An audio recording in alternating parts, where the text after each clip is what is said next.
अस्सलाम वालेकुम प्यारे दोस्तों। आज की इस वीडियो में हम आपको दिल्ली की एक ऐसी करामाती दरगाह के बारे में बताने वाले हैं जिसको तोड़ने के लिए एक नहीं बल्कि पूरे 11 बुलडोजर भेजे गए थे, मगर वह इस दरगाह को नहीं तोड़ पाए, बल्कि अल्लाह तबारक व ताला की कुदरत से उस मजार शरीफ में आराम फरमाने वाले अल्लाह के वली की करामात से वह बुलडोजर खुद ही टूट गए। यानी कि वह सारे के सारे बुलडोजर टूट गए, मगर वह दरगाह का कुछ भी नहीं बिगाड़ पाए। इसे देखकर वहां पर मौजूद पुलिस वाले भी हैरान रह गए, और यही नहीं, इस दरगाह के बारे में जानकर आप भी हैरान हो जाएंगे। साथ ही साथ हम आपको अल्लाह के एक और नेक वली हजरत सैयद शेर अली शाह का एक मशहूर वाकया भी सुनाएंगे। इसलिए दोस्तों, आज की यह वीडियो आप सभी के लिए बहुत ही ज्यादा खास होने वाली है। आप इस वीडियो को आखिर तक जरूर देखें। सबसे पहले, अगर आपको अल्लाह के लिए सच्ची मोहब्बत है तो इस वीडियो को दिल से एक बार लाइक जरूर करें और मेहरबानी करके इसे शेयर भी कर दें ताकि और भी लोगों के पास यह वीडियो पहुंच जाए। तो चलिए दोस्तों, आज की इस वीडियो को शुरू करते हैं। इसी तरह की इस्लामिक घटनाओं और वाक्य से रूबरू होते रहने के लिए आज ही सब्सक्राइब करें हमारे चैनल इस्लाम हिस्ट्री को और साथ ही बेल आइकॉन को प्रेस करें।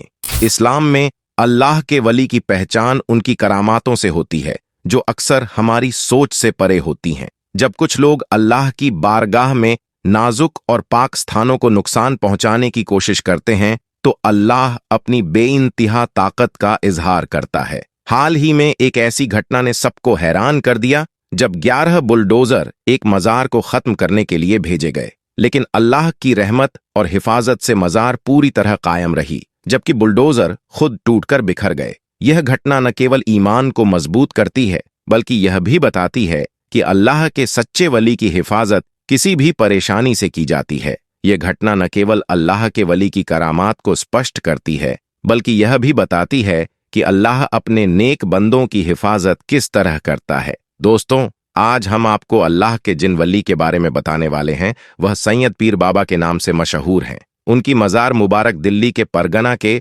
हसनपुर डिपू के पास बनी हुई है और उनके बारे में कहा जाता है कि आप बड़े ही जलील उल कद्र वली अल्लाह हैं। यही वजह है कि आज उस मजार पर सब मुसलमानों से ज्यादा हिंदुओं का जमघट लगा हुआ रहता है। इसलिए जो लोग भी सफर करने के लिए आते हैं वह सब आप रहमतुल्लाही अलैह की मजार के पास जरूर आते हैं और हाजिरी देकर जाते हैं। आपकी बारगाह में दिल जमी के साथ हाजिर होते हैं और अकीदतमंद लोगों का हुजूम लगा हुआ रहता है। वैसे तो पीर बाबा की बेशुमार करामात है, लेकिन हाल ही में आपकी जो करामात दुनिया वालों को देखने को मिली है तो हम उसी करामात के बारे में बात करेंगे।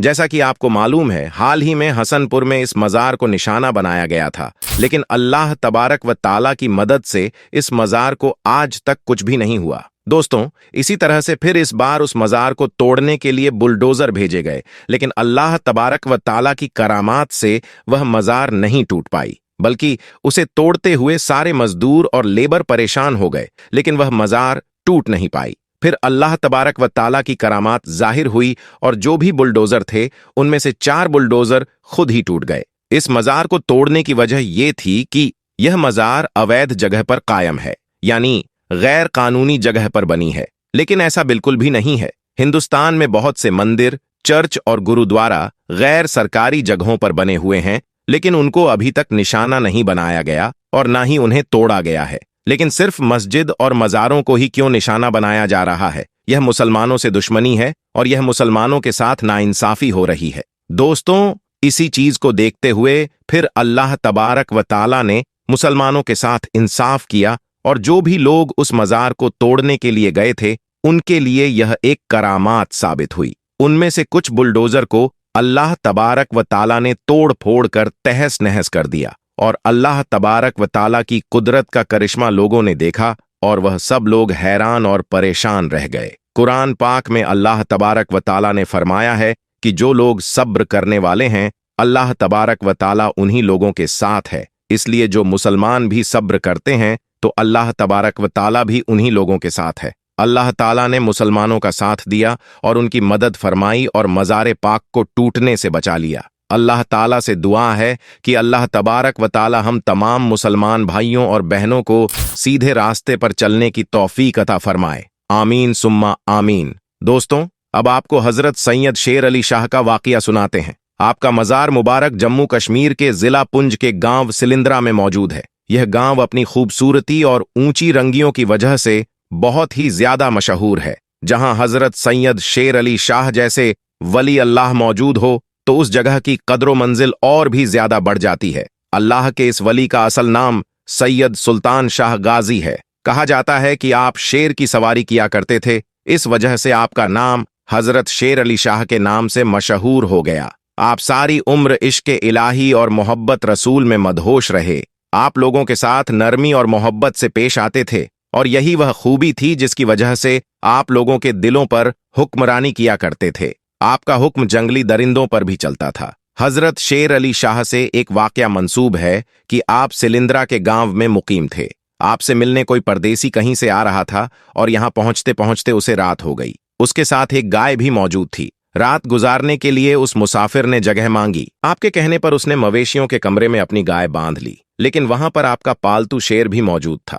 मुसाफिर के जहन में यह बात चल ही रही थी कि कहीं यह शेर मेरी गाय को खा न जाए, लेकिन फिर भी उसने गाय वहीं पर बांध दी। मगर आधी रात को उठकर वह क्या देखता है कि उसकी गाय को शेर खा गया है। उसने बड़ा ही अजीब मंजर देखा कि शेर उसकी गाय को पूरा खा चुका है। मुसाफिर ने सोचा कि वह सुबह उठकर शेर अली शाह से इस बारे में बात करेगा, लेकिन जब सुबह हुई और उसकी आंख खुली तो उसने देखा कि उसकी गाय वहीं पर मौजूद थी। उसने देखा कि हजरत सैयद शेर अली शाह अपने पालतू शेर से यह कह रहे हैं कि मुसाफिर और परदेसियों के साथ ऐसा सलूक नहीं किया जाता। प्यारे दोस्तों, हजरत सैयद शेर अली शाह के कहने पर उस शेर ने अपने पेट में से पूरी की पूरी गाय बाहर निकाल दी थी। आपकी एक और करामात है जो आज भी मौजूद है। एक बार आप उसी शेर की सवारी करते हुए जंगल से गुजर रहे थे।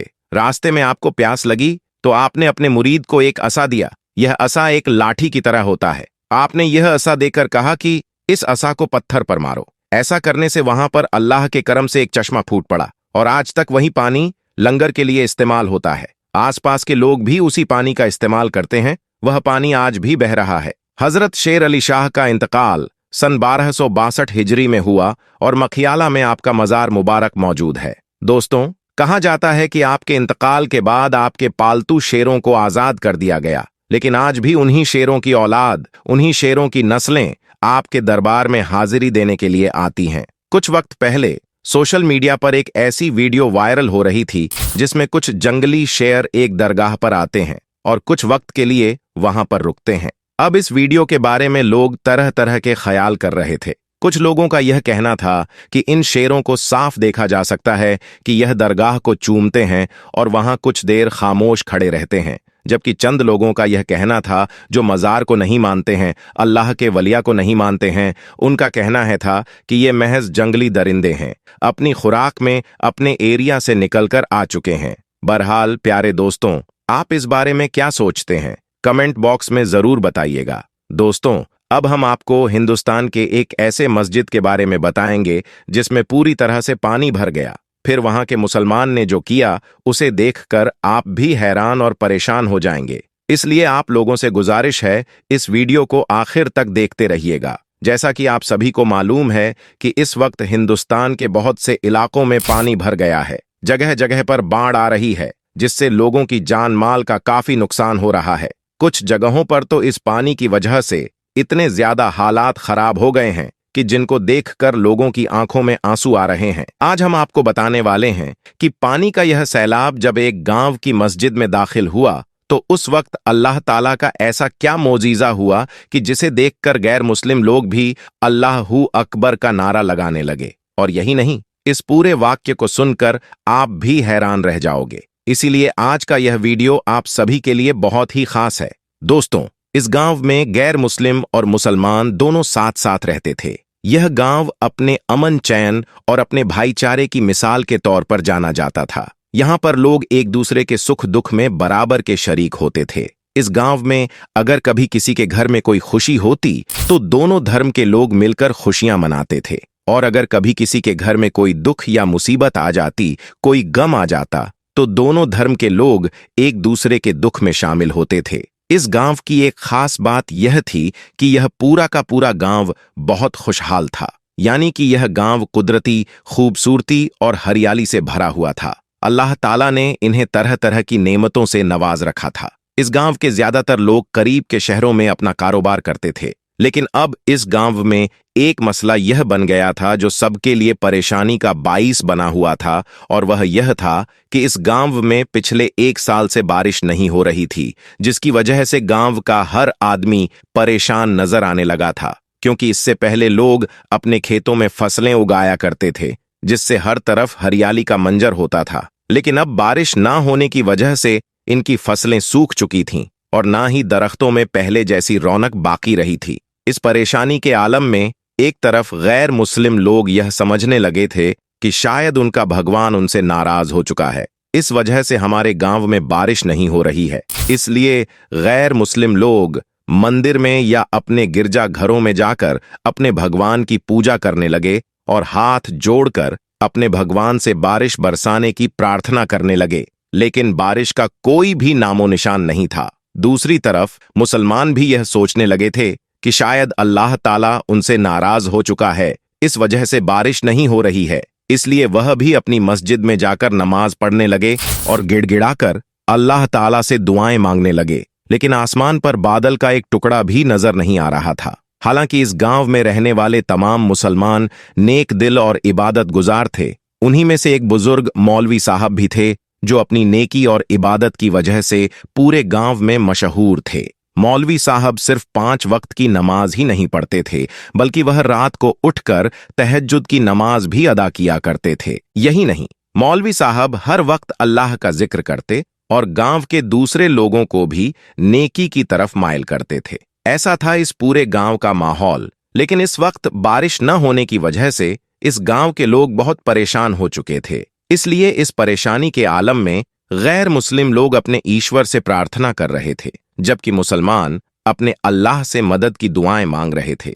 दोस्तों, इस तरह से अब तक वक्त गुजरता जा रहा था। अप्रैल और मई की शदीद गर्मी का मौसम आ चुका था। दूसरी तरफ पूरे गांव में हर तरफ सूखा पड़ा हुआ था। इस वजह से दरख्तों के पत्ते भी झड़ चुके थे। शदीद गर्मी की वजह से जमीन तप रही थी, और यही नहीं, बारिश ना होने की वजह से इस गांव में पानी की भी शदीद कमी आ चुकी थी। लोग अपने जानवरों को पानी पिलाने के लिए मीलों दूर चलकर जाते थे, लेकिन वहां पर भी उन्हें मायूसी का सामना ही करना पड़ा था। एक दिन मौलवी साहब, जो हमेशा की तरह अपने मामूल के मुताबिक गांव की गलियों से गुजर रहे थे, उन्होंने देखा कि शदीद गर्मी की वजह से गांव के लोग बेहाल हो चुके हैं। इसके साथ ही उस वक्त सूरज की तपिश भी इतनी ज्यादा थी कि मौलवी साहब को ऐसा लगा जैसे कि वह इस शदीद गर्मी में पिघल जाएंगे। फिर जैसे ही मौलवी साहब आखिरी गली तक पहुंचे तो उनके दिल में शदीद परेशानी और बेचैनी ने जन्म ले लिया था। इसलिए फिर परेशानी के आलम में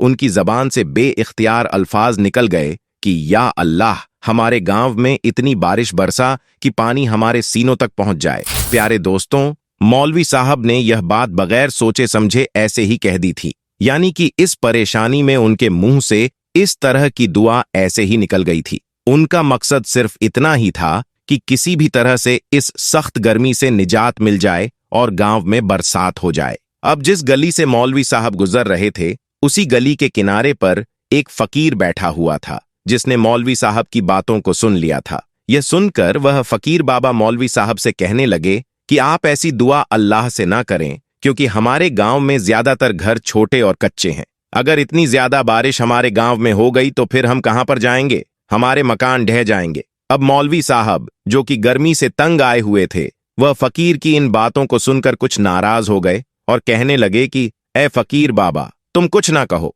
एक तो यहां पर बारिश नहीं हो रही है और ऊपर से तुम्हें अपने घर की फिक्र लगी हुई है। इतना कहकर फिर मौलवी साहब उन्हीं कदमों से मस्जिद की तरफ चल पड़े। अब उनके जहन में बस यही बात थी कि कैसे भी हो बारिश हो जाए और इस गर्मी से राहत मिल जाए। मौलवी साहब को इस वक्त इस बात का बिल्कुल भी अंदाजा नहीं था कि अगर उनकी दुआ की कबूलियत हो गई तो फिर यहां पर इतनी जबरदस्त और खतरनाक बारिश हो सकती है कि फिर हमें संभलने तक का मौका भी नहीं मिलेगा। खैर, इसके बाद मौलवी साहब जैसे तैसे करके मस्जिद तक पहुंचे तो वह निढाल हो गए थे। उन्होंने मस्जिद में दाखिल होते ही अपनी नजरें आसमान की तरफ उठाई। उन्होंने देखा कि आसमान पर अचानक से घने और काले बादल छाने लगे थे। यह देखकर मौलवी साहब की आंखों में खुशी की चमक आ गई थी। उन्होंने फौरन ही अल्लाह ताला का शुक्र अदा किया और फिर गांव वालों को खुशखबरी देने के लिए मस्जिद में मौजूद लोगों के पास गए और जाकर उनसे कहने लगे कि आज हमारे गांव में जरूर बारिश होगी। अब गांव के लोग जो पहले ही बारिश के लिए तरस रहे थे, वह उन बादलों को देखकर बेहद खुश हो गए। इसलिए फिर गांव के सब लोग अपने अपने घरों में तैयारी करने लगे और नमाज पढ़ने के लिए मस्जिद में जमा होने लगे। इसके बाद मौलवी साहब ने मस्जिद में जमात के साथ नमाज पढ़ाना शुरू कर दिया। फिर जैसे ही मौलवी साहब ने अल्लाहू अकबर कहा और नमाज पढ़ना शुरू किया, तो बाहर से बादलों की गर्ज और बिजली की कड़कने की आवाज सुनाई देने लगी। आसमान पर खतरनाक से बादल छा चुके थे और फिर देखते ही देखते बारिश शुरू हो गई। लेकिन यह कोई मामूली बारिश नहीं थी। काले काले बादलों ने अचानक ही पूरे आसमान को ढांपना शुरू कर दिया। तेज बारिश शुरू हो गई कि चंद ही लम्हों में गांव की सारी गलियां और सारे मैदान पानी से भर गए। पानी का बहाव इतना ज्यादा तेज था कि नदी नाले भी उसके सामने बेबस हो गए। अब मस्जिद के अंदर नमाजियों ने जब तेज बारिश को महसूस किया तो उनके दिलों में खौफ पैदा होने लगा था। लेकिन उन सब नमाजियों के ईमान की मजबूती ऐसी थी कि किसी ने भी अपनी नमाज नहीं छोड़ी। वह वैसे ही अल्लाह की इबादत में मशरूफ रहे और इधर मौलवी साहब भी इमामत करते हुए उनको नमाज पढ़ाते रहे। फिर बारिश इतनी ज्यादा तेज हो गई कि मस्जिद के अंदर भी पानी दाखिल होने लगा और देखते ही देखते पूरी मस्जिद में लबालब पानी भर गया। यहां तक कि पानी नमाजियों के सीनों तक पहुंच गया।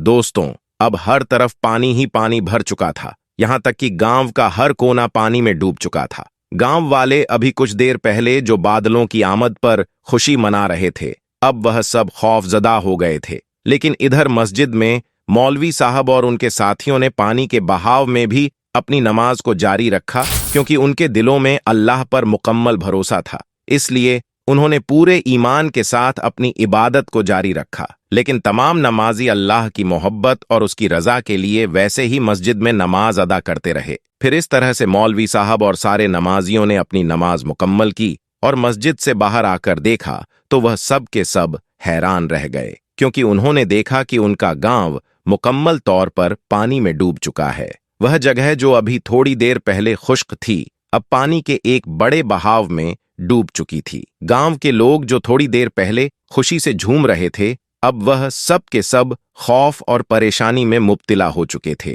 क्योंकि जिनके घर कच्चे थे वो पानी में ढह चुके थे। इसलिए अब ऐसे लोगों के लिए पनाह लेना भी मुश्किल हो गया था। हर तरफ चीख पुकार की आवाज आने लगी थी। लोग अपने प्यारों को बचाने की कोशिश कर रहे थे। गैर मुस्लिम अपने ईश्वर से और मुसलमान अपने अल्लाह से दुआ कर रहे थे। इसके बाद मौलवी साहब के दिल में एक अजीब सी खलल पैदा हो गई। उन्हें एहसास हो गया कि उन्होंने परेशानी के आलम में जो दुआ मांगी थी वह बेसब्री से मांगी थी। इसीलिए अब वह एक बड़ी आजमाइश बनकर गांव के तमाम लोगों पर नाजिल हो गई है। इसलिए फिर मौलवी साहब ने फौरन ही अल्लाह की बारगाह में हाथ उठा दिए और गिड़गिड़ाकर दुआ करने लगे, या अल्लाह हमें माफ कर दो, हमसे बहुत बड़ी खता हो गई है। या अल्लाह हमारी इस आजमाइश को दूर फरमा दो। दोस्तों, इधर मौलवी साहब का दुआ मांगना था कि उधर बारिश फौरन ही कम होने लगी और फिर बादल आहिस्ता आहिस्ता हटने लगे और इतनी शदीद गर्मी बढ़ गई, ऐसी गर्मी पहले भी कभी नहीं देखी थी।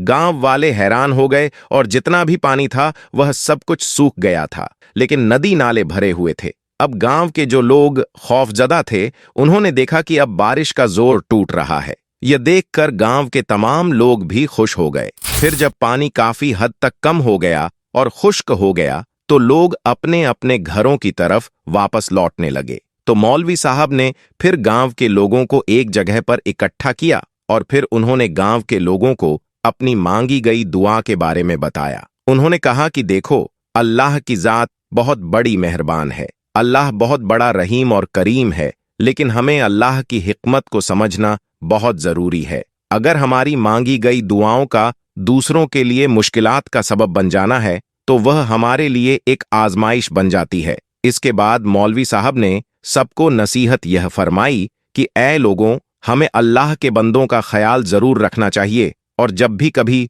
मुसीबत में दुआ करें तो दूसरों की मुश्किल का भी ध्यान रखना चाहिए। ऐ लोगों, हम चाहे कितने ही नेक क्यों न हों, जब तक हम दूसरों की परेशानी का ख्याल नहीं रखेंगे, तब तक हमारे इबादतों का कोई फायदा नहीं होगा। याद रखिए, अल्लाह को हमारे सजदों की नहीं बल्कि हमारे साफ दिलों की जरूरत है। यह बात सुनकर गांव वालों के दिलों में एक नई रोशनी पैदा हो गई। इसके बाद उन्होंने अल्लाह से माफी मांगी और अहद किया कि आज के बाद वह जब भी कभी अल्लाह से दुआ करेंगे तो वह दूसरों का ख्याल जरूर रखेंगे और अपने आमाल में सुधार करेंगे। दोस्तों, इस वाक्य के बाद इस गांव के लोगों ने अपने रब की रजा के लिए अपनी इबादतों को न सिर्फ और बेहतर बनाया, बल्कि एक दूसरे की मदद और खिदमत को भी अपना मकसद बना लिया। सब्र इस्लाम में एक निस्बतन अहम सिफत है, जिसे कुरान में कई मौकों पर अहमियत दी गई है। अल्लाह ताला ने फरमाया, हे ईमान वालों, सब्र और सलात से मदद मांगो, इन्ना अल्लाह मा अस्साबिरीन। यह आयत हमें सिखाती है कि मुसीबत के समय हमें सब्र और दुआ के जरिए अल्लाह से सहायता मांगनी चाहिए। नबी सल्लल्लाहु अलैहि वसल्लम की जिंदगी में भी सब्र का बेहतरीन मिसाल मिलता है, जैसे हजरत अय्यूब अलैहिस्सलाम ने अपनी कठिनाइयों में सब्र रखा। दोस्तों, उम्मीद करते हैं कि आज का यह वाकया आपको पसंद आया होगा। अगर वीडियो आपको अच्छा लगा हो तो आप इसे दिल से एक लाइक जरूर करें और कमेंट बॉक्स में अल्लाहू अकबर लिखकर इसे आगे शेयर भी कर दें। हम मिलते हैं आपको अगली वीडियो में, तब तक के लिए अल्लाह हाफिज।